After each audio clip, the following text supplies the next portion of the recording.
Bu tashlandiq uyda nima bo'lganini ko'rib, to'g'risi dahshatga tushdim. 2019-yil mart oyida Jon ismli bu odam yana bir YouTuber bilan mana shu tashlandiq uyga borishga qaror qilishdi. Ma'lumotlarga ko'ra, bu uyda yashagan ayol farzandini yo'qotgan va shundan so'ng o'zini joniga ham qasd qilgan ekan. Voqeani boshida ular bu uyga kirishlari bilan uy konstruksiyasi barqaror emasligini va uydagi ba'zi narsalar qulab tushayotganligini sezishdi.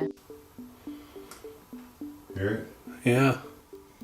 I'm really nervous about that right there. Look at the ceiling. Ko'pchilik tashlandiq uylarni kuzatishdagi asosiy xavf u yerda yashovchi uysizlar, quturgan it hujumi yoki politsiya deb o'ylashadi. Lekin aslida bunaqa joylardagi eng katta xavflardan biri tom bosib qolishi yoki pol sinishidan yerto'laga yiqilib tushishdir. Voqeaga qaytadigan bo'lsak, Jon mehmonxonadagi polni ahvolini ko'rib, u yerga kirmasdan boshqa xonalarni kuzatishga o'tdi va yotoqxonada mana shu holatga duch keldi. Did you? No, but it cracked a little. Oh man, there's a crib in here. Oh shoot. Oh You all right? shit, yeah.